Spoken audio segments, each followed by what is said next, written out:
Hi friends, welcome to my channel. ఈరోజు video చాలా ఈజీగా టేస్టీగా చేసుకునే పన్నీర్ బిర్యానీ అండి. చాలా తక్కువ టైంలో మనకి ఫాస్ట్గా ఈజీగా రెడీ అయిపోతుంది. ఇలా ప్రెషర్ కుక్కర్లో పన్నీర్ బిర్యానీ ఎలా తయారు చేసుకోవాలో చూద్దాము. వీడియో అయితే స్కిప్ చేయకుండా చూడండి. ముందుగా కుక్కర్ పెట్టానండి. అందులోకి కొద్దిగా ఆయిల్, అలాగే 1 స్పూన్ నెయ్యి వేసాను. నెయ్యి వేసి హీట్ అయిన తర్వాత చూపించిన ఉల్కలం మసాలాలు వేసుకోవాలండి. అనాస పువ్వు, దాచిన చెక్క, మరాఠీ మొక్క, లవంగాలు, ఇలాచి, ఇలా ఉల్లిగడ్డ మసాలాలు వేసుకోవాలండి. వేసి ఒకసారి వేయించిన తర్వాత అందులోకి సన్నగా పొడుగ్గా తరిగిన ఉల్లిపాయ ముక్కలు వేసుకొని ఒకసారి ఫ్రై చేసుకోవాలి. ఒక ఉల్లిపాయ అయితే సరిపోతుందండి. ఒక పెద్ద ఉల్లిపాయని ఇలా చిన్న ముక్కలుగా కట్ చేసి వేసుకున్నాను. అది ఫ్రై అయిన తర్వాత అందులోకి పచ్చిమిర్చి కూడా వేసి వేయించుకోవాలండి. 1 నిమిషం పాటు ఉల్లిపాయలు వేయించి తర్వాత అందులోకి పచ్చిమిర్చి కూడా వేసి ఫ్రై చేయాలి. గోల్డ్ కలర్ వచ్చేంత వరకు వేయిస్తే సరిపోతుందండి. నేనైతే మీకు ఉల్లిపాయలు అయితే మగ్గిపోయాక చూపిస్తాను. చూడండి ఫ్రెండ్స్, ఇప్పుడైతే మనకి ఉల్లిపాయలు సాఫ్ట్గా అయిన తర్వాత అందులోకి పుదీనా, కొత్తిమీర వేసానండి. వేసి ఒకసారి వేయించాలి. ఈ పన్నీర్ బిర్యానీ చాలా బాగుంటుందండి. పక్కన కర్రీ కూడా ఏమీ అవసరం ఉండదు. అలా బిర్యానీ మొత్తం కూడా కడుపు నిండా కమ్మగా తినేయచ్చు. లంచ్ బాక్స్ రెసిపీగా కూడా చేసుకోవచ్చండి. పుదీనా, కొత్తిమీర కొంచెం వేయించిన తర్వాత అందులోకి ఫ్రెష్గా చేసిన అల్లం వెల్లుల్లి పేస్ట్ కూడా వేసి పచ్చివాసన పోయేంత వరకు కూడా ఫ్రై చేయాలి. అల్లం పేస్ట్ అయితే ఫ్రై అయిపోయిందండి. ఇలా ఫ్రై అయిన తర్వాత ఇందులోకి తగినంత ఉప్పు, అలాగే కొంచెం కారం, కొద్దిగా పసుపు వేసి బాగా కలుపుకోవాలన్నమాట. మనం తీసుకున్న రైస్కి సరిపడగా అయితే వేసుకోవాలండి.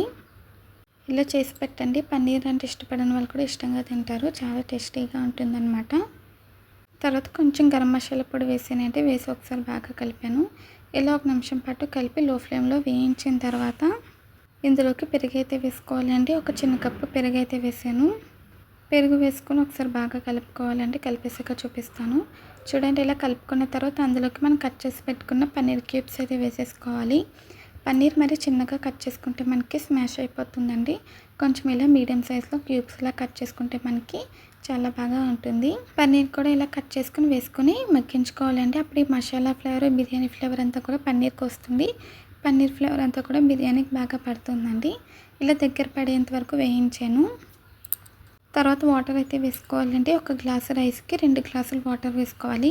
నేను నార్మల్ రైస్తో చేస్తున్నానండి. నార్మల్ రైస్కి 1 గ్లాసు రైస్కి 2 గ్లాసులు వాటర్ అనమాట. తర్వాత నేను ఇక్కడ వాటర్ వేసాను కదండి, పొంగొచ్చాక బియ్యం అయితే వేస్తున్నాను.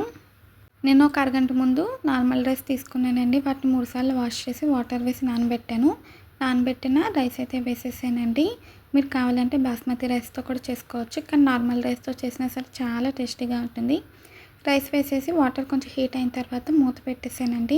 మూత పెట్టేసి 3 విజిల్ అయితే వేయించాను. ప్రెజర్ పోయిందో లేదని చెక్ చేశానండి. 3 విజిల్ తర్వాత స్టవ్ ఆఫ్ చేసి ప్రెజర్ పోయాక మూత తీసాను. చూసారా, చాలా పర్ఫెక్ట్గా వచ్చింది. పొడి పొడిగా ఉడికిందండి. ఇప్పుడు మొత్తం ఒకసారి కలిపేసుకోవాలి. చూసారా, పన్నీర్ కూడా భలే సాఫ్ట్గా కుక్ అయింది. ఇప్పుడు దీన్ని వేడివేడిగా సర్వ్ చేసుకుంటే అదిరిపోతుంది. పన్నీర్ బిర్యానీ వీడియో మీకు నచ్చితే ప్లీజ్ లైక్, షేర్, సబ్స్క్రైబ్ చేయండి. Bye friends.